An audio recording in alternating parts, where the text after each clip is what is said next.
पुराने समय की बात है। एक बार पिंटू नाम का एक व्यक्ति था। वह बड़ा ही आलसी और बड़ा ही निकम्मा था। पिंटू कभी भी कुछ भी काम नहीं करना चाहता था। हर समय बस काम से ही जी चुराता रहता था। पिंटू की पत्नी और बच्चे भी कितनी ही बार भूखे सो जाते, लेकिन पिंटू के ऊपर इस बात का कोई भी असर नहीं होता था। कई बार पिंटू की पत्नी पिंटू को डांटती फटकारती भी थी और कोसते हुए कहा करती थी कि तुम बहुत ज्यादा आलसी हो गए हो, तुम कुछ काम धंधा क्यों नहीं करते। लेकिन उसके जवाब में पिंटू सिर्फ इतना ही कहता कि मुझे काम करने की कोई जरूरत नहीं है, बस थोड़ा सा इंतजार करो और फिर देखना कि बिना कुछ किए ही मैं एक दिन किस प्रकार अमीर बन जाऊंगा और सब लोग हैरत में पड़ जाएंगे। पिंटू की पत्नी पिंटू को समझाते समझाते थक गई कि बिना मेहनत और लगन के कोई भी अमीर नहीं बनता। इस बात पर पिंटू ने कहा कि अब मैं बस किसी अक्लमंद व्यक्ति से मिलकर यह पूछूंगा कि मैं एक दिन किस प्रकार अमीर बन सकता हूँ। इसलिए मुझे अब एक ऐसे अक्लमंद व्यक्ति की तलाश होगी जो मुझे सलाह दे सके। फिर पिंटू अपने घर से किसी अक्लमंद व्यक्ति की खोज में निकल पड़ा। फिर चलते चलते रास्ते में उसे एक भेड़िया मिला। फिर पिंटू से भेड़िए ने पूछा, श्रीमान जी, क्या आप मुझे ये बता सकते हैं कि आप इस समय कहाँ जा रहे हैं। फिर पिंटू ने जवाब दिया, मैं किसी ऐसे अक्लमंद व्यक्ति की तलाश में जा रहा हूँ जो मुझे धनी होने का उपाय बता सके, जिससे कि मैं रातों रात अमीर बन जाऊँ, और क्या पता वह अक्लमंद व्यक्ति मेरी इस कार्य में सहायता कर दे। फिर भेड़िए ने कहा, मैं पिछले 2 सालों से अपने पेट दर्द से बहुत परेशान हो रहा हूँ। अगर वह अक्लमंद आदमी तुम्हें मिल जाए तो तुम उससे पूछना कि मैं किस तरह ठीक हो सकता हूँ। फिर पिंटू बोला, हाँ, मैं जरूर पूछ लूँगा। फिर उसके बाद पिंटू 3 दिन और 3 रात बराबर चलता रहा। तब फिर उसे एक सेब का पेड़ दिखाई दिया। तब सेब के पेड़ ने पिंटू से पूछा, श्रीमान जी, आप कहाँ जा रहे हैं। तब पिंटू बोला, भाई मैं किसी अक्लमंद व्यक्ति की तलाश में जा रहा हूँ जो मुझे अमीर बनने का कोई उपाय बता सके, ताकि मैं रातों रात अमीर बन जाऊँ और लोग मुझे देखकर हैरत में पड़ जाएं कि मैं इतना अमीर कैसे किस प्रकार बन गया।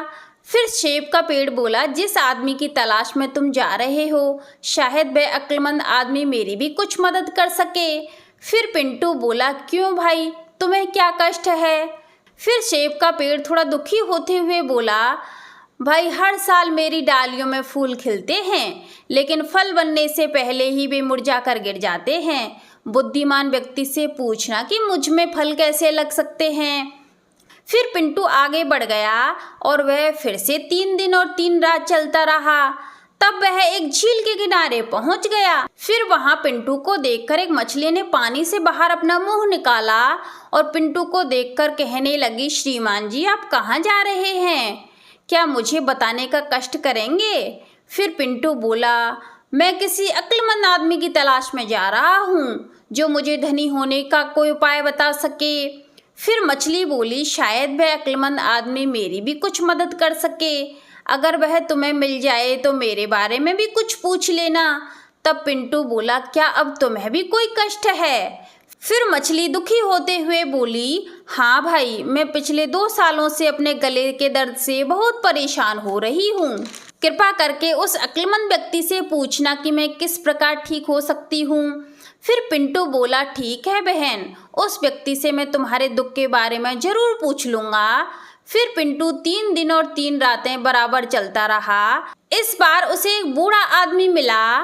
फिर उस बूढ़े व्यक्ति ने पिंटू से पूछा, बेटा पिंटू, तुम क्या चाहते हो और तुम क्यों परेशान हो रहे हो। फिर उस बूढ़े व्यक्ति के इस प्रकार पूछने पर पिंटू को बहुत हैरानी हुई। फिर पिंटू ने आश्चर्य करते हुए उस बूढ़े व्यक्ति से कहा, बाबा, आपको मेरा नाम किस तरह मालूम हुआ। फिर वह बूढ़ा व्यक्ति मुस्कुराते हुए बोला, बेटा पिंटू, मैं तुम्हें बहुत अच्छी तरह से जानता हूँ, क्योंकि तुम जिस अक्लमंद व्यक्ति की तलाश में घूम रहे हो वह मैं ही हूँ। फिर उस बूढ़े व्यक्ति की यह बात सुनकर पिंटू बहुत खुश हुआ। फिर पिंटू ने उस बूढ़े व्यक्ति को उस भेड़िए, सेब के पेड़ और मछली के बारे में भी बता दिया। फिर वह बुद्धिमान व्यक्ति बोला, पिंटू, तुम मेरी एक बात ध्यान से सुनो। जो वह मछली तुम्हें मिली थी, उस मछली के गले में एक बहुत बड़ा मोती फंसा हुआ है। अगर वह मोती निकल जाए तो वह मछली ठीक हो जाएगी। फिर वह बूढ़ा व्यक्ति बोला, जहाँ तक सेब के पेड़ की बात है, उसके नीचे मिट्टी में सोने का एक कलश दबा हुआ है। उस कलश को निकाल देने से उस सेब के पेड़ पर फल लगने शुरू हो जाएंगे। फिर से वह बूढ़ा व्यक्ति बोला, और जहाँ तक भेड़िए का सवाल है, तो अगर वह सबसे पहले मिलने वाले आलसी व्यक्ति को मारकर खा जाए तो वह हमेशा हमेशा के लिए इस रोग से मुक्त हो जाएगा।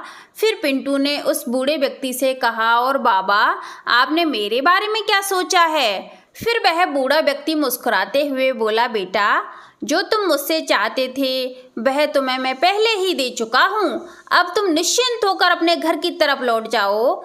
जो तुम चाहते हो वह तुम्हें मिल जाएगा।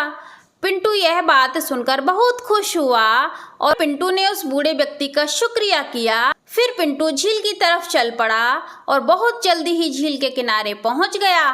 फिर पिंटू से मछली ने पूछा, क्या भाई वह अक्लमंद व्यक्ति तुम्हें मिला? मेरे बारे में उसने कुछ बताया? तब पिंटू बोला, हाँ, तुम्हारे गले में एक मोती अटका हुआ है। अगर उसे निकाल दिया जाए तो तुम बिल्कुल ठीक हो जाओगी। फिर मछली बोली, कृपया तुम उस मोती को निकाल दो ना, वह मोती तुम ही रख लेना। फिर पिंटू बोला, मैं तुम्हारे लिए क्यों परेशान हूँ? मैं तो बिना कुछ काम किए ही अमीर बनना चाहता हूँ। फिर पिंटू आगे बढ़ा तो उसे सेब का पेड़ मिला। फिर सेब के पेड़ ने पिंटू से पूछा, क्या बुद्धिमान व्यक्ति ने तुम्हें मेरे बारे में कुछ बताया? तब पिंटू बोला, हाँ भाई, बताया ना, तुम्हारी जड़ों के पास में मिट्टी में दबा हुआ सोने से भरा हुआ एक कलश दबा हुआ है। अगर उसे बाहर निकाल दिया जाए तो तुम बिल्कुल ठीक हो जाओगे। फिर सेब का पेड़ बोला, सुनो भाई, तुम उस खजाने को निकाल दो ना और सारा सोना तुम ही रख लेना। फिर पिंटू बोला, भाई, मैं तुम्हारी वजह से बिल्कुल परेशान नहीं हो सकता, और हाँ, मैं तो कुछ किए बिना ही अमीर बनना चाहता हूँ। तब पिंटू आगे बढ़ गया तो उसे वह भेड़िया मिला। फिर भेड़िए ने पिंटू से पूछा, क्या अक्लमंद व्यक्ति ने तुम्हें मेरे बारे में कुछ बताया? तब पिंटू बोला, हाँ, बताया ना। तब पिंटू बोला, जो भी तुम्हें सबसे पहला आलसी व्यक्ति मिले तुम उसे खा जाओ, तुम हमेशा हमेशा के लिए ठीक हो जाओगे। फिर भेड़िया यह बात सुनकर बड़ा ही खुश हुआ। तब फिर भेड़िए ने पिंटू से सारी बात पूछी। फिर भेड़िया बोला, भाई, तुम जरा मुझे यह बताओगी तुमने रास्ते में क्या क्या देखा और क्या क्या सुना? फिर पिंटू ने उस मछली और पेड़ के बारे में सारी बात बता दी। और फिर पिंटू ने भेड़िए से कहा, भला मैं उनके लिए क्यों परेशान होता? मैं तो बिना कुछ किए ही अमीर बनना चाहता हूँ। फिर भेड़िए ने जब यह सारी बात सुनी तो भेड़िए को यह बात सुनकर बड़ी हैरानी हुई। और फिर भेड़िए ने मन ही मन सोचा, भला इससे ज़्यादा आलसी व्यक्ति मुझे कौन मिल सकता है? फिर भेड़िया एक ही पल में पिंटू पर टूट पड़ा और मार कर खा गया। इस कहानी से हमें यही शिक्षा मिलती है कि हर व्यक्ति को मेहनत और लगन से कार्य करना चाहिए। आलसी व्यक्ति कभी भी धनवान नहीं बन सकता, वह हमेशा निर्धनता से ही घिरा रहता है। तो आज के लिए बस इतना ही। आगे मिलते हैं कोई नई कहानी के साथ।